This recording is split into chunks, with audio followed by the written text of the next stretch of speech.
तो अब यहाँ से पढ़ना स्टार्ट करते हैं कि इनपुट आउटपुट इंटरफेस क्या है। पहले मैं इससे पहले आपको क्वेश्चन बता दूँ कि क्वेश्चन यहाँ से कैसे आते हैं, ताकि उसी हिसाब से आप अपनी अलर्टनेस को मेंटेन कर रखें। देखिए क्वेश्चन पढ़िए यहाँ से, फिर आप पढ़िए, खुद पढ़िए, मैं रोक रखता हूँ सीन, ठीक है।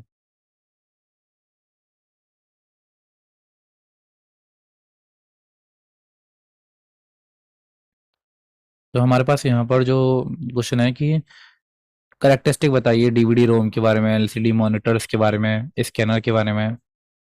ये चलिए क्वेश्चन, ये तो इनपुट आउटपुट डिवाइसेस के ऊपर था।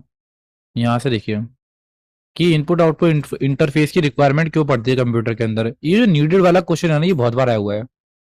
ये बताइए फंक्शन क्या है इनपुट आउटपुट इंटरफेस का। Name any four hard drive interfaces. Hard drive interfaces बताइए कौन कौन से हैं। वाई सच इंटरफेस नीडेड, क्यों जरूरत पड़ क्यों पड़ती है। देखिए नीडेड वाला क्वेश्चन, देखिए नीडेड, नीडेड और what is an input output interface in a computer. List of function of input output interface. ये क्या होता है इनपुट आउटपुट इंटरफेस। और ये सारे डिवाइसेस जो हैं इनके आप फीचर्स बताइए, ये भी इनपुट आउटपुट डिवाइसेस हैं। नीड क्या है, देखिए फिर से क्वेश्चन, कोई मिला के इनपुट आउटपुट जो इंटरफेस है उसके बारे में पूछेंगे, उसके बाद फंक्शंस जो हैं और नीड क्यों पड़ती है वो पूछेंगे आप लोगों से। समझ में आ गई ना। चलो मैं अब आगे, चलो अब आगे चलते पीछे।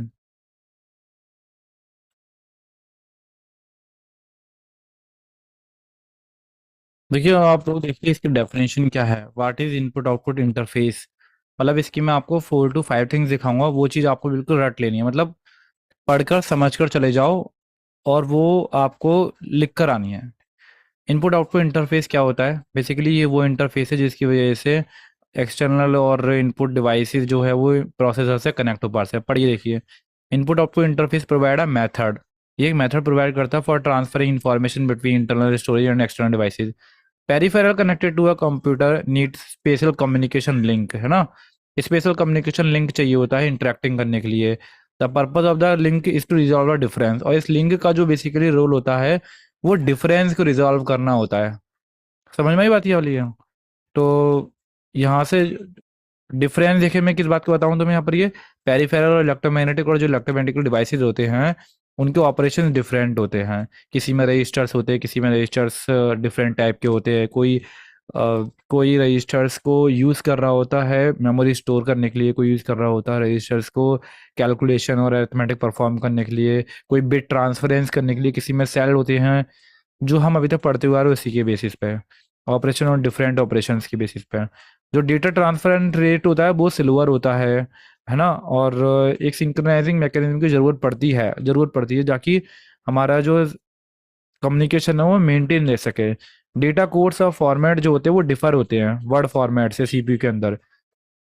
Operating modes of peripheral are different from each other and each must be controlled so as to not disturb the operation of other peripheral connected to the CPU।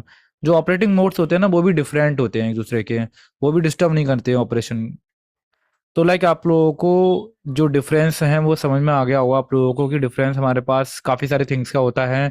हमारे पास ऑपरेशन का डिफरेंस होता है, हमारे पास ट्रांसफर रेट का difference होता है, हमारे पास modes का डिफरेंस होता है, ऑपरेटिंग मोड का कि वो किस मोड में वर्किंग करता है, वो किस मोड में वर्किंग करता है।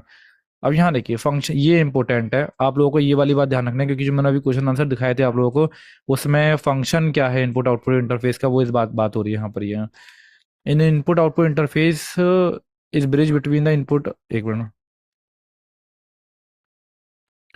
तो जो इनपुट आउटपुट इंटरफेस का जो फंक्शन है ना वो क्या है हमारे पास, ये कंट्रोल करता है डेटा एक्सचेंज को एक्सटर्नल डिवाइसेस और मेन मेमोरी के बीच में, और रजिस्टर्स के बीच में, काफ़ी सारी थिंग्स के बीच में। इसलिए इनपुट आउटपुट इंटरफेस है वो एक ऐसा इंटरफेस प्रोवाइड करता है कंप्यूटर को जो कि अपने प्रोसेसर से कनेक्टेड होता है, मेन मेमोरी से कनेक्टेड होता है और इंटरफेस से कनेक्टेड होता है। और इसको इसी इंटरफेस से एक्सटर्नल डिवाइसेस और पेरिफेरल डिवाइसेस भी कनेक्टेड होते हैं। ये हमारा इनपुट आउटपुट इंटरफेस ही प्रोवाइड करता है। इनपुट आउटपुट इंटरफेस जो है वो सो नॉट ओनली कम्युनिकेट, ऐसा नहीं होना चाहिए कि वो जो हमारे पास सीपीयू है मतलब प्रोसेसर है उसकी भाषा को कन्वर्ट कर कर जो है उनके लिए कन्वर्ट कर रहा है। should not only communicate the information from processor to main input output devices, जो यहाँ पर इनपुट, बल्कि ये जो बीच में जो इंटरफेस है वो ऐसा भी होना चाहिए कि इनपुट आउटपुट डिवाइसेस की इंफॉर्मेशन को भी प्रोसेसर अंडरस्टैंडेबल समझा सके वो इसको, ये यहाँ पर ये मतलब, but it also coordinate these two, दोनों को कोऑर्डिनेट करवाने के लिए हेल्प रहे।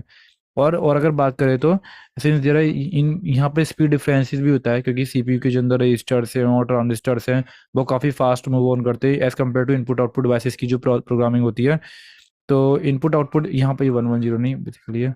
तो input output interface should have facilities like buffer होना चाहिए, एरर डिटेक्शन मैकेनिज्म होनी चाहिए, ताकि जो बीच में डिफरेंस की वजह से लैगिंग हो रही है, टाइम डिफरेंस क्रिएट हो रहा है और बीच में कुछ डेटा रह जा रहा है, क्योंकि अगर यहाँ प्रोसेसर की स्पीड काफ़ी ज़्यादा होगी तो इसकी डिमांड काफ़ी ज़्यादा होगी। डिमांड काफ़ी ज़्यादा होने की वजह से वो इनपुट इनपुट आउटपुट डिवाइसेस पर जोर जा डालेंगे और वहाँ स्पीड स्लो है।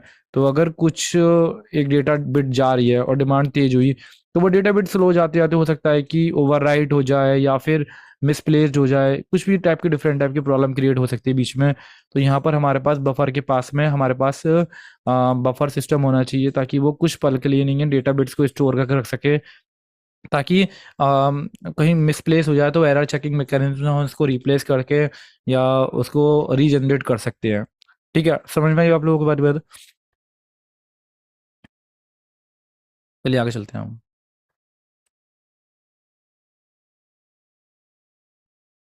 द मेजर फंक्शन और requirement of in input output, देखिए यहीं से ही आपका जो है टास्क स्टार्ट होगा कि रिक्वायरमेंट क्यों पड़ रही है, नीड हमें क्यों पड़ रही है इनपुट आउटपुट इंटरफेस की।